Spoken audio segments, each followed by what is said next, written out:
بہت بڑی پریشانیاں ہیں. جب پریشانی ہو تو حسبنا اللہ و نعم الوکیل، نعم المولا و نعم النصیر یہ پڑھا کریں، لیکن یقین سے پڑھیں.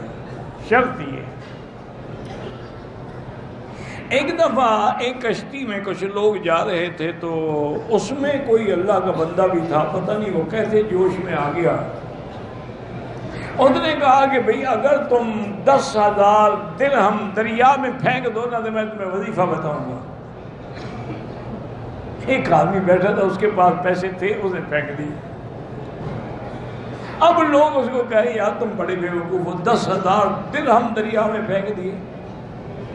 انہوں نے کہا میں اپنے پھینکے ہیں، تمہارے تو نہیں پھینکے ہیں. تو اس نے وظیفہ بتایا کہ اللہ کے قرآن کی جو آیت ہے وَمَن يَتَّقِ اللَّهَ يَجْعَل لَّهُ مَخْرَجًا وَيَرْزُقْهُ مِنْ حَيْثُ لَا يَحْتَسِبُ وَمَن يَتَوَكَّلْ عَلَى اللَّهِ فَهُوَ حَسْبُهُ.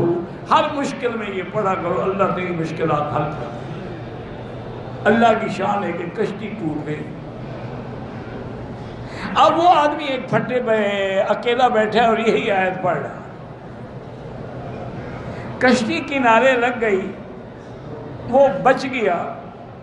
وہاں سے چل پڑا کہ میں کوئی راستہ ڈھونڈوں. تھوڑی دور گیا، دیکھا کہ عظیم الشان محل ہے. وہ حیران ہو گیا کہ بھئی یہ سمندر دریا کے کنارے پر اتنا بڑا محل پتہ نہیں کیا. لیکن وہ چونکہ مجبور تھا، بھوکا بھی تھا، وہ محل کے اندر گیا تو وہاں ایک لڑکی تھی، وہ اتنی خوبصورت جیسے کوئی شہزادی ہو. وہ دیکھ کے حیران ہو گئی. انہوں نے کہا تم کون ہو؟ اس نے کہا میں تو خود بھٹکا ہوا آدمی ہوں. ایسی کشتی ٹوٹ گئی، ایسے میں بچ گیا. گھر دیکھا تو میں پانی پینے کے لیے، کھانا کھانے کے لیے آ گیا. اور نے کہا دیکھو بات سنو، میں واقعتاً ایک بہت بڑے امیر آدمی کی بیٹی ہوں. مجھے ایک شیطان جن نے وہاں سے اٹھا کے یہاں رکھا ہوا ہے اور میں اس کے قبضے میں ہوں. میرے ساتھ وہ جماع تو نہیں کرتا لیکن باقی سب کچھ کرتا ہے. اور یہ محل بھی اس کا ہے اور یہ موتی جواہرات جو دیکھ رہے یہ بھی سب اس کے. اور ابھی وہ آنے والا ہے، اس کے آنے سے پہلے تم نکل جاؤ ورنہ تمہیں مار ڈالے گا.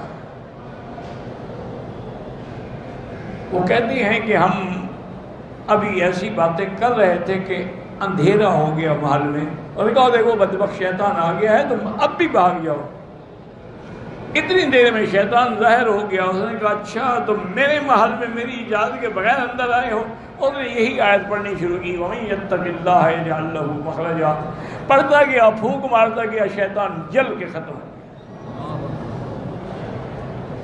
اب اس لڑکی نے کہا کہ تم نے مجھے اس ظالم سے نجات دی ہے تو اب مجھے لے چلو، بصرے میں میرا گھر ہے اور یہاں محل تو ہم نہیں لے جا سکتے لیکن سونا چاندی زیورات جواہرات جتنے ہیں یہ سب باندھ لو. اور دیکھا وہ ہم نے لیا. ہم آگے آئے، کافی سفر کیا، پیدل چلتے رہے. لیکن اللہ کی شان یہ ہے کہ دریا کے کنارے پہ چل رہے تھے، ایک کشتی ہمیں نظر آ گئی. ہم نے کپڑا ہلایا، وہ آ گئے. انہوں نے کہا ہم تو بصرے جا رہے ہیں. انہوں نے کہا ہم بھی بصرے جائیں گے، مزدوری لے لو. انہوں نے ہمیں بصرے پہنچا دیا. لڑکی کے والدین دیکھ کے بیچارے خوش بھی ہو گئے، حیران بھی ہو گئے. ان نے جب سارا واقعہ سنا تو نے کہا دیکھو بیٹا ہمیں تمہارے نیک ہونے پہ کوئی شبہ نہیں. کیوں اگر تم برے ہوتے تو کیوں لے آتے ہمارے گھر میں لڑکی کو؟ لیکن آخر اتنی دیر تک ہماری لڑکی کے ساتھ تم تنہا تو رہے ہو، لہذا بہتری ہم تمہارا نکاح کر دیتے.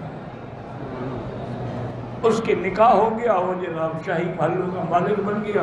انہوں نے کہا 10,000 درہم بہتر تھا یا وظیفہ بہتر ہے؟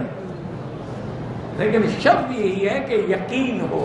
ہم پڑھتے ہیں یقین نہیں ہوتا، ہم قرآن پڑھتے ہیں یقین نہیں ہوتا، وظیفہ پڑھتے ہیں یقین نہیں ہوتا.